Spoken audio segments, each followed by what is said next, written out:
Hello, it's George here. The episode of The Man Who Never Would that you're about to hear was recorded several months ago in the very early stages of the COVID-19 pandemic. We didn't have time to edit it before we went into lockdown in a location where we didn't have the equipment to make this podcast, hence why we've been away. We'd like to apologise for this and reassure you that we are intending to be more frequent in the near future. Thank you for your understanding, and enjoy the podcast.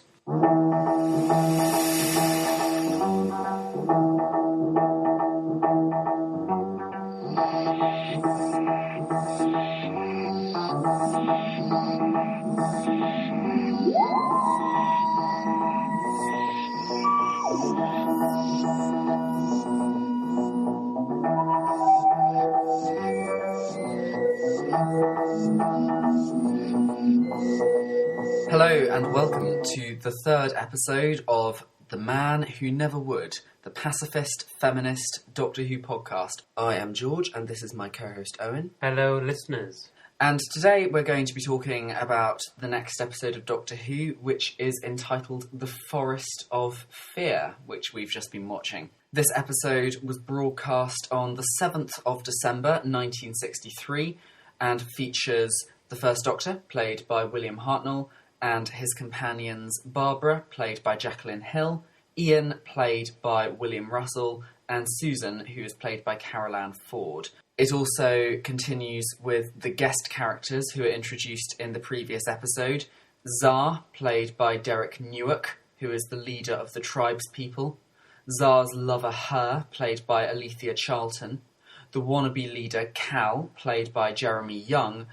Zar's unnamed elderly mother, played by Eileen Way, and Her's father Hawg, who's played by Howard Lang. And there's more information about all these characters on the previous podcast, if you're not quite sure who they are yet, although you should by this time. This was the third episode written by Anthony Coburn, the third episode produced by Verity Lambert, and the third directed by Waris Hussein. Alec Douglas Hume was the UK Prime Minister at the time of broadcast, and Lyndon B. Johnson was the President of the USA. The episode begins with the Doctor and his companions all trapped in the Cave of Skulls, where they've been taken by Zar to try to force them to make fire for him. At the end of the previous episode, Ian discovered that all the skulls have holes in them. And now they're trying to escape. They're all tied up. There are rocks on the ground, but they aren't especially sturdy. The Doctor recommends they use bones. Well, they all talk about this for a while. But meanwhile, there is one member of the tribe who's heading down to the Cave of Skulls. The elderly mother, who is very sceptical and quite frightened of fire, gets up in the middle of the night, steals Zar's knife, and makes her way down to the Cave of Skulls. Unbeknownst to the old mother, Her was lying awake and witnessed her setting off. Yeah, she encourages Zar to go and stop the mother. She says leaders are awake when others sleep. So she's basically saying, Zar, you go and sort this out. You could be the leader instead of Cal. This pushes him to do what she says. Yeah, there's some fascinating things between Zar and Her in this episode, because I feel like we actually see a more hesitant and less gung-ho side of Zar here. I totally agree with you on that. We see more of a reluctance to be really forthcoming in how aggressive he is. And I feel that it's actually his lover who encourages him to do all these things. The old mother has entered the Cave of Skulls through an entrance that none of the rest of the tribe know about. There's a secret entrance through the bushes at the back, which is how she arrives. And this is another thing which is going to provoke some quite interesting discussion regarding pacifism later, because the immediate assumption between Zar and Her is that the old mother has gone to kill them to make sure that they can't make fire, whereas in fact she said, if you escape, I'll help you escape, as long as you don't make fire. So there's a very interesting distinction in terms of the priorities and, I suppose, the means of dealing with a situation in this instance. The old mother helps them escape. Zar and Her arrive shortly afterwards, and the old mother delays them, but Zar knocks her to the floor. again, at this point, Zar is quite hesitant about actually following them, but Her encourages him and says, if you force them to make fire for you, then you'll be the leader and not Cal. So eventually Zar is persuaded to chase them. The Doctor and all the companions run into the forest, and there's quite a big row between the Doctor and Ian here, which I think continues throughout most of the episode. We've got a clip of it, actually, that I think we should put in here. We'll rest for a couple of minutes. Oh, good. Is there a chance of them following? I expect so. Yes. That's why I don't want to stop here too long. Do you think I want to? No. We'll change the order. You and Susan go in front. Barbara and I'll bring up the rear. Susan seems to remember the way better than any of us. Well, you seem to have elected yourself leader of this little party. There isn't time to vote on it. Just as long as you understand that I won't follow your orders blindly. If there were only two of us, you could find your own way back to the ship. Aren't you a tiresome young man? And you're a stubborn old man. But you lead. The girl's in between and I'll bring up the rear. Because that's the safest way. Barbara was probably right. I thought I heard something when we stopped back there. Oh, sheer imagination. Why are you so confident of that? I won't allow myself to be frightened out of my wits by mere shadows at all. Right. I think that this is quite interesting. The Doctor is, in some ways, at loggerheads with Ian over who is realistically the leader in this context. The Doctor's used to being the leader, but Ian and Barbara have each other, and in some ways Susan is kind of on their side as well. So I think that on a social level, the balance of power is shifting quite a lot. And actually, it's an interesting comparison between the Doctor's group and the tribespeople, because they've got their balance of power shifting. Is it going to be Zar? Is it going to be Cal? And I feel like actually at this point the same is happening with the TARDIS team. That's a really interesting point. And I think the thing is the Doctor is coming from a logical sense and Ian's coming from a humane sense.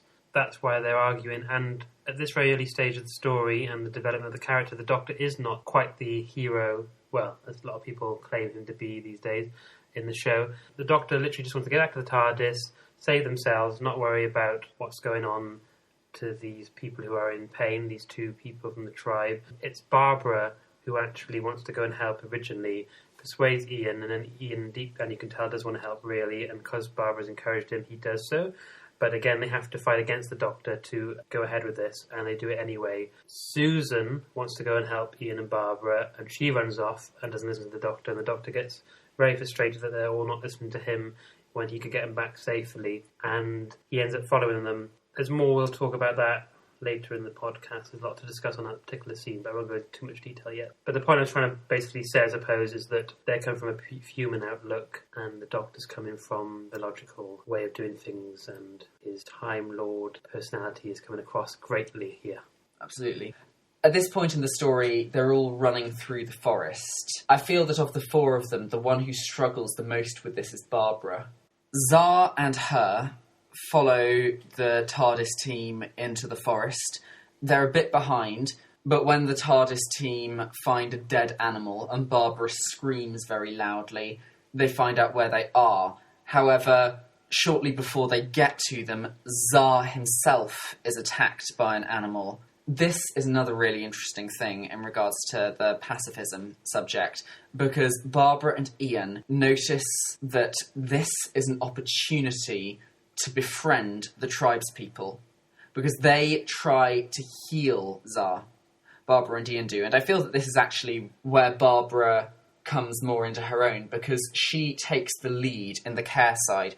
And I know what people are going to say about this. A lot of people are going to say that from a feminist perspective, it's harmful to show women taking the lead in a caring role. I don't believe it is.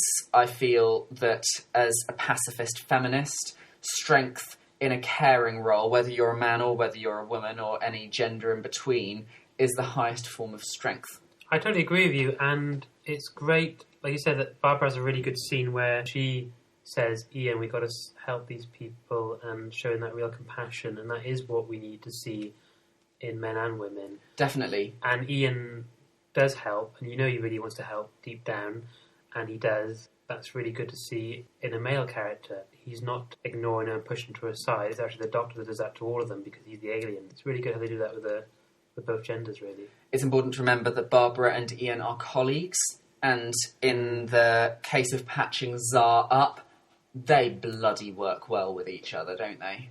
They really do, yeah. Very much so. And there's a fascinating bit moment or two later when the Doctor approaches Tsar, who's been injured, with a stone. The Doctor was actually just going to kill Tsar. Well, he claims that he was just going to get him to draw a map to where the TARDIS is. Oh, yeah. I wasn't sure that Ian completely bought that. No. And this is really interesting because, again, it brings up is the Doctor a good man? I think the thing is, I deep down think he is. In this particular scene, it is a very dark outlook of the Doctor. And again, we do see this in later incarnations. He's always got a dark side to him, and this was a very sinister outlook on what he was going to do. The Doctor, most of his life's been on Gallifrey, and he's only recently escaped, we assume. Ian is saying, no, this is not the way forward, you cannot do this. He listens to Ian, but this is probably the first sign of Ian actually in control of telling the Doctor, no, you cannot do this. You can have a go at me all you want and upset me, but I'm putting my foot down on this. You cannot go ahead. And I think it's the first time that the Doctor really is ruffled by his companions, because Ian and Barbara and Susan refuse to listen to him and go ahead doing the right thing. And this is probably the first approach we really think, okay, I need to listen to these people. He doesn't straight away, does he? But I think it's slowly a good start to how he's going to become a good man, we hope. And it provokes a very interesting discussion about the nature of leadership. I don't think Ian exactly wants to be the leader of the group. That's just the role that he's fallen into. And I suppose as a teacher, it's a role that he's quite used to taking. I feel that that's a consistent thing about the nature of leadership, which are that the best leaders are the people who actually don't want that job. It's an infinite paradox. If you accidentally find yourself in a position where people are relying on you to take a decision, you're more likely to take the right one than if you wanted that position. Because if you want that position, you're more interested in being remembered for the decision you made than in actually making the right decision. Yeah, definitely. Ian is the man, isn't he? Ian is the man. Meanwhile, whilst all of this is going on, the rest of the tribe have woken up. Cal has found his way to the Cave of Skulls and killed the old mother for letting the group go. He then goes back to the rest of the group and tells them about how Tsar and her have followed the Doctor and the others into the forest. He riles them all up against them, particularly Hawg. There's an interesting clip between Cal and Hawg. Hawg is the one who's very much tied in the middle between Tsar and Cal. Have a listen to this. They have gone. Tsar and her have gone with them. And we must go after them. Her would not help them to get away. She has gone with them. The old woman sleeps in the cave too, and she has gone. The old woman is in the Cave of Skulls. Her would not go with them. Ask the old woman. She will tell what is done. So in this scene, as the person who's trying to take over the leadership of the tribe, Cal is very much trying to get Hawg on his side. And he actually turns Hawg against his own daughter, her. Because when Hawg says, her wouldn't do that, Cal responds, ask the old mother. That's a thing that separates Cal from Ian as a wannabe leader, isn't it? Because with Cal, it's actually not about doing the right thing. It's not about making fire. It's not about protecting the tribe's people. It's about personal gain. They make their way to the Cave of Skulls. They find that the old mother's been killed. And Cal doesn't even show any surprise about this. I feel like at this point, Cal's popularity within the tribe is so secure that he doesn't even have to pretend that it wasn't him who killed the old mother, because they all already know that and they don't especially care. And meanwhile, the Doctor and the others find their way back to the TARDIS. They see it on the hill ahead of them. They're about to get there, but, of course, Cal and the rest of the tribe have got there first. And that's the end of the episode. A good episode as well. Not my favourite out of the 3, but it's still enjoyable. I think it's my weakest so far out of the 3 episodes, but as you said, I do really enjoy it, and there's so much to talk about with this, isn't there? Yeah, definitely. In terms of the characters, what do you make of Susan's position in this episode? Susan, I think, as you say, she follows more Ian and Barbara's ideas on what they need to do to get themselves out of there, which is interesting because when it's thinking about what action to take, it's Ian and Barbara as the ones that she wants to approach. It's interesting.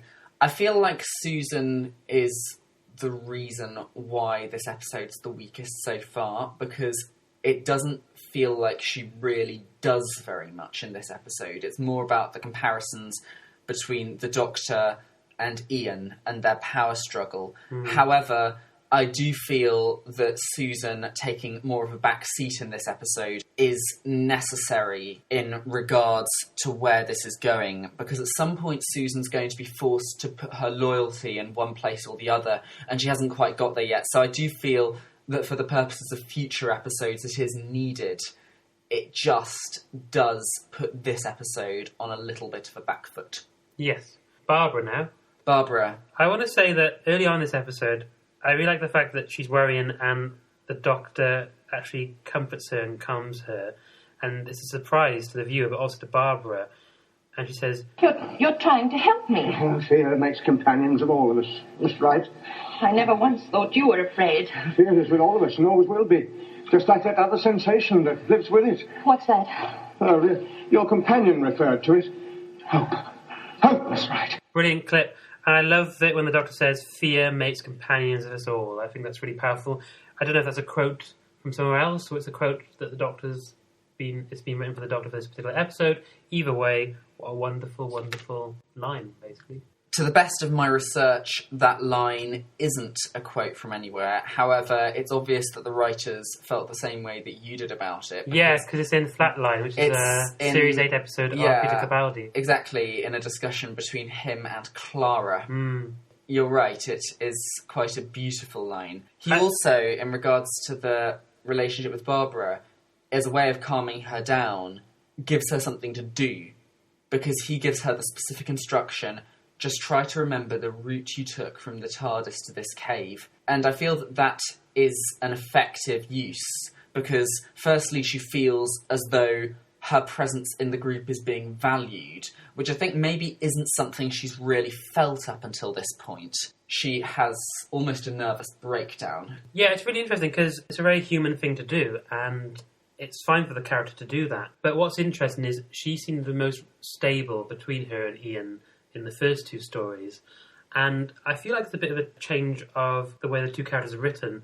Ian now takes more of the role of taking charge and being more positive and seeing what to do to get them out of there. Where in the first 2 episodes, I would have thought that would have been Barbara's way of going about things. So I think they've done that because I suppose in olden storytelling, the man is the one that's meant to be the hero or the saviour, and that is, I suppose, looked as a sexist thing, which I suppose it is. So what I'm saying is, if Barbara was like the character she was from the start, you know, a bit scared by it all and not really want to go ahead with it, then it wouldn't be seen like that. But I suppose then they changed the characters just for the part of the story where they've got to save each other. I think it's a shame they've done that. Do you think that it makes their characterisation inconsistent? I think it does, yeah. So what I'm saying is, if they weren't like that at the start, then this would be a plausible story to tell with those characters. But I think it's a shame that they twisted them just to do the stereotypical, I suppose, sexist way of it needs to be the man that needs to sort it out. So having said that, Barbara does come back to her own ways later when she spots the 2 tribe people injured, or one of them's injured, and she wants to go and help. And she starts taking the lead then and telling Ian what to do. And then she does become back herself again. So saying that, she does become herself again, and maybe she is just having a panic as everyone would. Maybe it isn't a sexist thing after all. And this is what's interesting and why we've done this podcast, isn't it, George? Because just because a woman in a show isn't always the hero or is showing a flaw, is that sexist? To me, it's not necessarily sexist because women and men both have that fear. But my argument is that because Barbara wasn't showing any of this, well, not to this degree in the first two, I suppose it is a shame, and you could argue there's a flaw there. There might be some complaints about the way that Barbara is portrayed in this episode, and no doubt we'll come on to that in a second. However, I think that she does really portray a role of authority when they come to the point of trying to treat Zara's animal wounds, which I suppose, again, comes from the fact that Barbara's a teacher. Mm-hmm. Yeah. And as for Ian, this is really Ian's episode, isn't it? Yes, it really is. We see more of him than we ever have in the ways of how he deals with a situation and how he helps his team.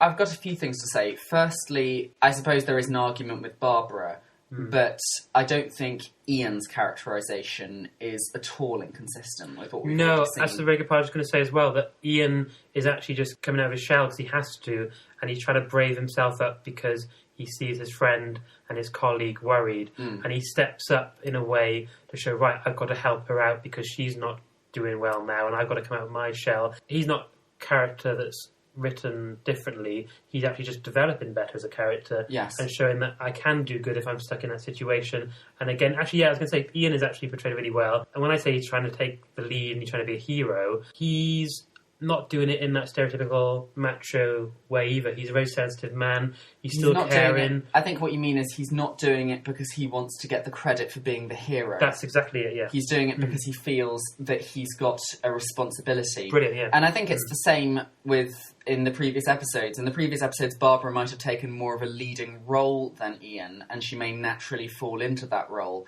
But I think that Ian has still had that sense of duty in the previous episodes. He has the sense of duty to support his colleague. He has the sense of duty to support his student. Yeah. And in this case, I feel that he doesn't exactly trust the Doctor, and he feels a sense of duty to challenge him, in a sense. And I suppose that is an interesting comparison between Ian and Cal, which is that Cal also wants to take over in a leadership role. However, in Cal's case, I feel that it's all for personal gain. And in Ian's case, I don't think it is. Yeah, well said, yeah. I'd also say what you were saying about it's okay to show a flaw. I wouldn't even say having a bit of a nervous breakdown is necessarily a flaw. No, you're right. It's something we haven't seen from Barbara in either of the previous episodes, but she hasn't been in a situation as dangerous as this in a previous episode. And what person wouldn't? In some ways... Yeah, it takes back to what I said before about how very real it feels. The fact that Barbara's so terrified shows this is what people would if they were in this actual situation in reality. Exactly. And I think in some ways it shows not so much Barbara as being in a negative light, but actually the ways in which she and Ian have been preconditioned to react to situations. Because I don't think there's any reason why in his mind Ian would be panicking any less than her.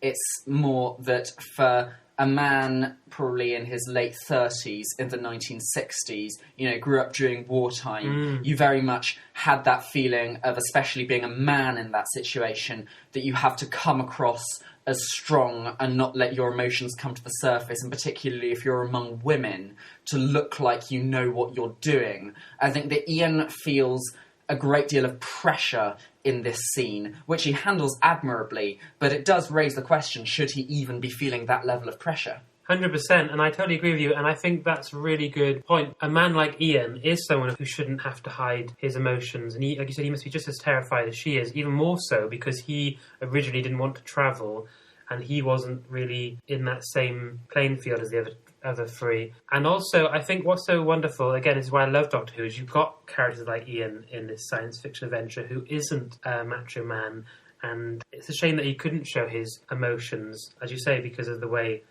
society says that men should be the ones that should hide it and not women, and that's damaging really for men as well. What I do love as well, though, is Ian is probably my favourite character, I have to say at this point, from watching the last three, because he is why we love the Doctor in the future. Now, I love William Hartnell's portrayal of the Doctor, I love the Doctor, of course, but Ian is the one who ends up teaching the Doctor, and I think it's what... They never say it later down the line, I don't think, but I really think the Doctor always remembers Ian, and I think Ian's made him the man he is today, particularly Ian, because Ian is the man who helps people in danger, and he's a pacifist, and he's told the Doctor this is how you should be, and this is why I think the Doctor is a pacifist now. It's because of Ian. Ian is the man, really, and the Doctor keeps that part of Ian in him, which is why the Doctor is such a hero now. And of course the Doctor has become his own person and being, and we still see those little Time Lord traits because you can't help him, that's where he was brought up. But he is a good man because he says, I need to be like Ian because Ian is the good man and I want to be a good man. You know, it's really fascinating how much these original three companions caused the Doctor to be the person he is with the personality that he has in subsequent episodes. Especially because at this point when they were making it, they didn't know how long this programme was going to go on for. They couldn't have done all this on purpose, the writers. But we talked in episode 1 of this podcast about the fact that he always tends to go for young women as a companion is because they remind him a bit of Susan. Now we're seeing how Ian has had an impact on him. I suppose in subsequent episodes we'll probably see what Barbara's given him, but it's fascinating, isn't it? Like, they could have written this as a prequel. Yeah, definitely. Rose reminds the Doctor how to be again, like Ian is doing now. And I think it's such a shame, actually, that the Doctor's still not that great towards the male companions like Rory or Mickey. Yeah, in particular Mickey. But again, maybe the Doctor just forgets and he does throw warmth to these companions later, and maybe he does remind them of Ian. But then again, why would they have to remind him just because they're male? Rose maybe was just a female version of Ian. I know I said a thing about them being women and they remind him of Susan, but you could just as well say these companions remind him of Ian. I'm not sure Rose was actually quite as pacifist as some of the other companions have been. No, Because, but for she had a lot example, of emotion and care, though. She did have a lot of emotion and care, but when you compare that to the attitude of someone like Sarah Jane towards aliens... Yes, because didn't Harriet Jones say to Rose, "You're a violent woman, aren't you, Rose?" You're a very violent young woman. I think That's it. I think in recent years, Rose has actually been one of the more gung-ho companions. And in regards to the Doctor's attitude to male companions, I think that varies depending on which Doctor it is. And you can witness that very clearly the moment that the 9th Doctor, played by Christopher Eccleston, became the 10th Doctor, played by David Tennant. The attitude towards Mickey changed a lot. The 10th Doctor had a lot more respect for Mickey than the 9th Doctor did. I think it is important to remember that every incarnation of the Doctor, they've all been the same person, but different experiences. The personality traits, with each Doctor, certain personality traits have been more dominant. They've all had the same personality traits, but different ones have come to the forefront. So, the Doctor, what do you think of him in this episode? Because I think it's really interesting how we see the fact that he was helping Barbara early on, but then he suddenly goes really dark later. We actually ends up wanting to kill someone and then escape for their own safety and not thinking about others.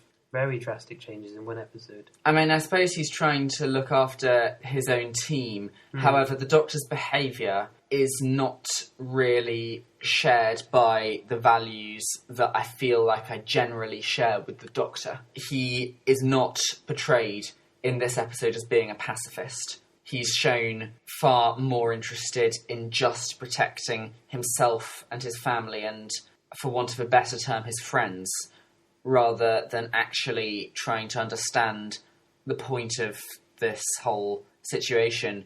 And even the way that he talks about the tribespeople is very, very dismissive. When they're talking about the old mother, it's pointed out to him that she didn't want them to make fire. And the Doctor says that these people's minds work in very primitive ways. She's probably telling the whole tribe as we speak. That, to me, is not the Doctor. No. But in another sense, he's probably really ashamed that he's brought these people to a dangerous world, a dangerous situation, and he's ashamed, and he was only coming there to show off. And I think he's just too ashamed, really, to admit that he's in the wrong, so he ends up doing things that he probably didn't even expect himself to do, because he just wants to get out of there, which, again, as you say, is not a Doctor thing to do now, but right here, where he's quite new to it all, and I think there's probably the first two people who travel with him, where he gets to show off his lifestyle, and it's gone wrong already. He's just ashamed and wants to get out of there.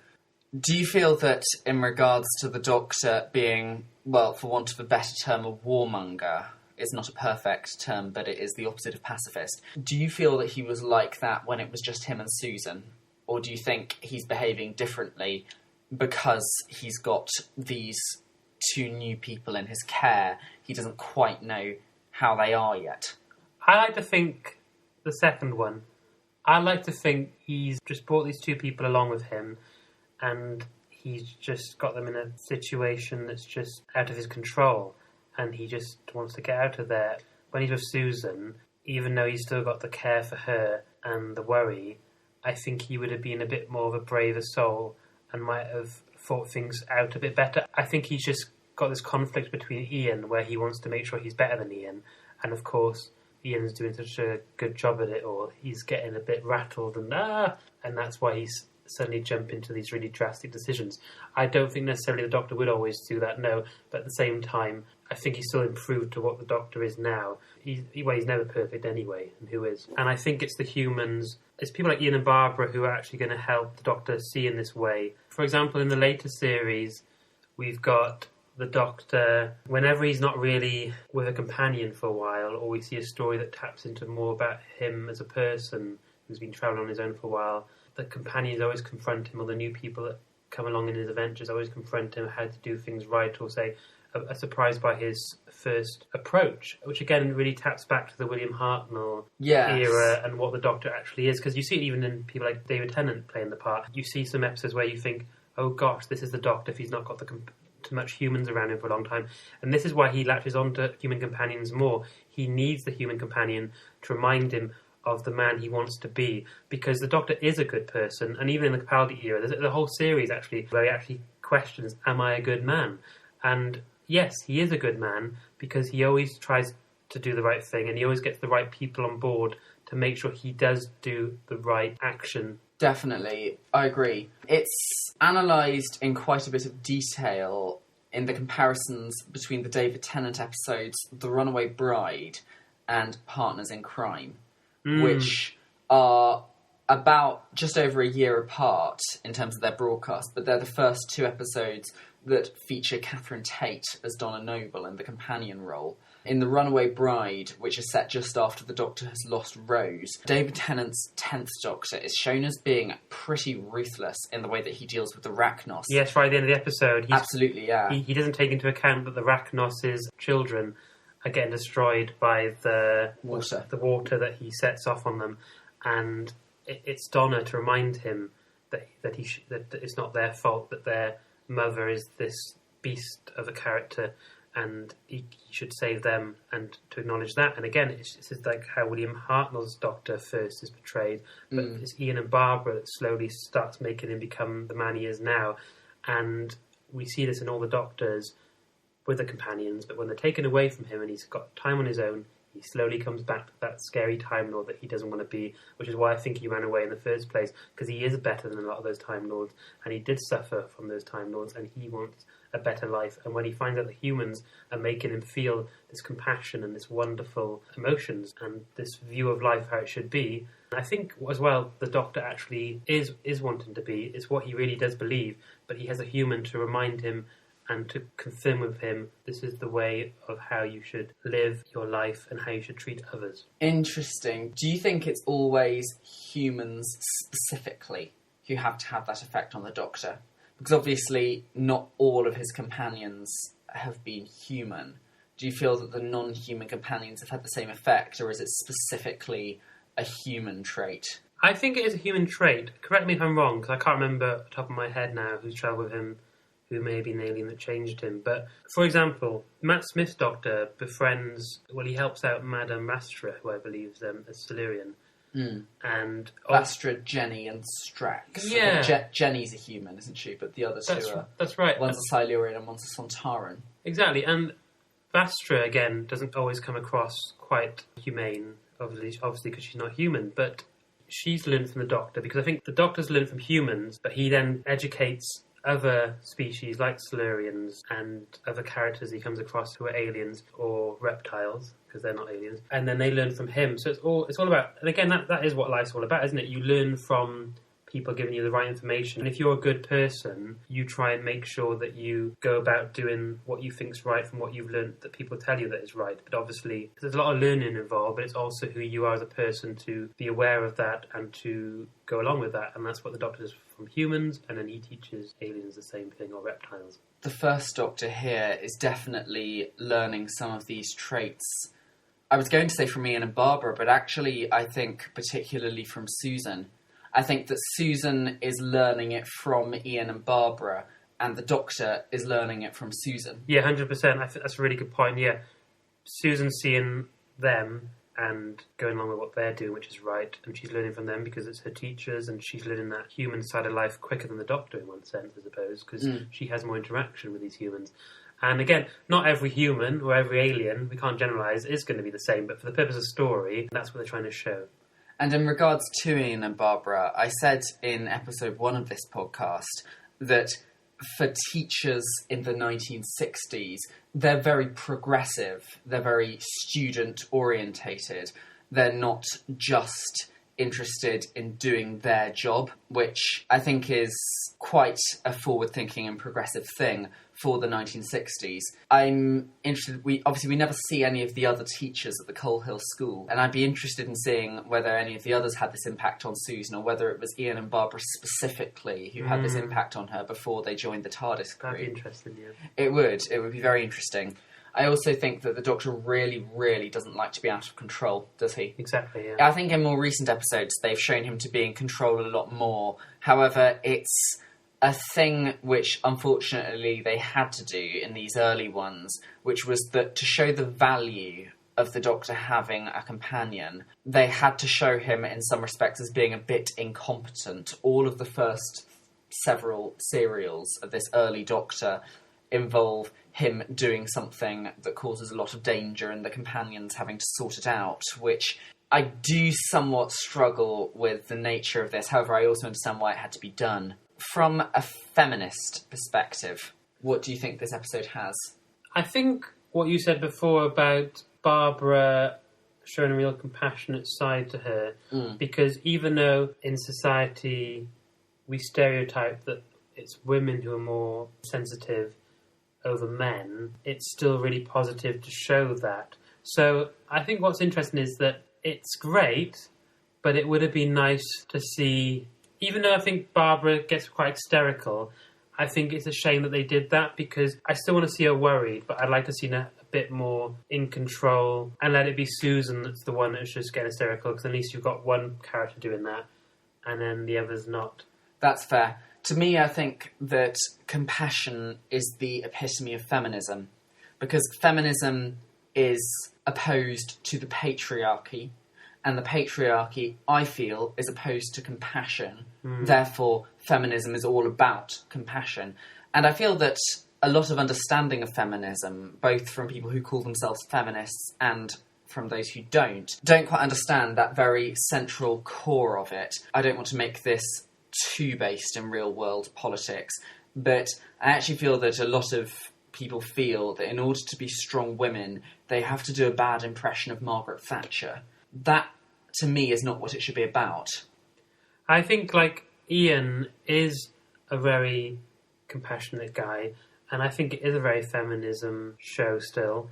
I think it is very progressive in the sense that we are showing someone like Ian who is caring and sensitive, even though he feels he has to take the leadership role because that's what society shows. It's the man that needs to do that. I think Barbara would have been a better leader, but she feels that it needs to be Ian to help her because that's the way society makes you think. Barbara would have been good as a leader, and Ian would have been quite happy for Barbara to take the lead.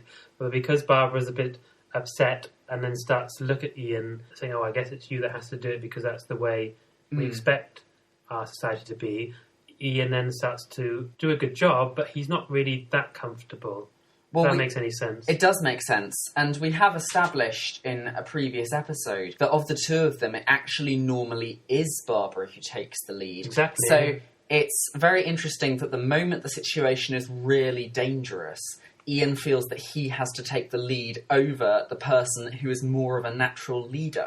Do you think we see much to talk about in regards to the period in which this is set, which is prehistoric Earth? I think they do a good job in giving you the vibe of how the politics would be in these characters, the tribe people. I think in regards to politics, I was saying this in the previous podcast, which is that even though it's prehistoric, it does just go to show how incredibly timeless the concept of politics and leadership and groupthink is. Still continue. It's a tale as old as time, and it will continue for as long as humanity exists, and possibly even after. I feel like the same is true of the way that wild animals interact with each other. You can see this stuff in an Attenborough documentary.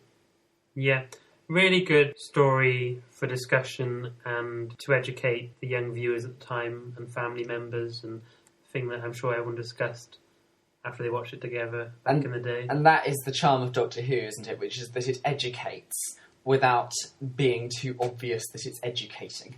Yeah, without preaching. And even in the episodes that are a bit more far-fetched and show alien planets and alien monsters and that sort of thing, there's always a theme which is relevant to modern times. And I'm really looking forward to when we get to those episodes in the podcast, because I think we'll have so much to talk about. Definitely. Is it time for our star rating?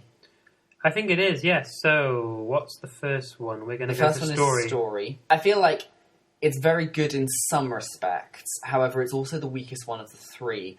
I think it's between 2 and a 3. Because I'd like to say it's poor, but... Well, no, what do we say 2 is? A delete? 2 is you must be upgraded. Upgraded. Okay, I'll say 2, because it could be upgraded. It's good, but it could be upgraded. 2. Character. This is an interesting one for me, because I feel like we get a lot of interesting stuff about Ian specifically. We really do, yeah. And about the Doctor, actually. Barbara and Susan, not quite so much, especially not Susan. As for the tribespeople, I suppose we see some quite interesting stuff from her. It's fantastic for Ian and the Doctor, but as you say, the others, I would say, needs to be upgraded, really. I think it's so good for Ian and the Doctor that it can't be a 2. So should we say a 3 again? A 3, yeah. Tech. There isn't any tech in the episode. They play it safe, which is really good because of the budget they had at the time. But you can't give too much for an episode that doesn't have very much tech. 1 or 2? 2. 2. Okay. And feminism? I would say a 4.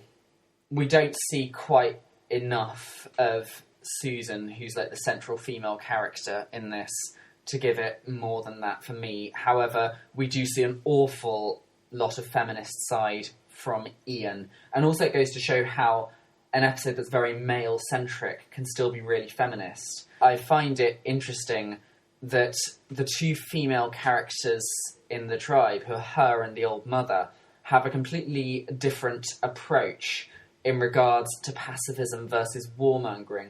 You've got her, who very much hides behind her man and encourages him to go out there and attack them. And of course, he actually ends up being attacked himself because she's given him that advice.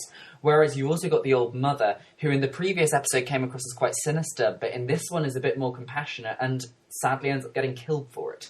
Yeah. So I think, fantastic for feminism. 4. This adds up to an Earth Standard. Earth Standard rating. Which is the lowest one so far. But still average. Still average, good. yeah. Well, we haven't got lower than an average so far, no, so it will be very interesting to see what happens.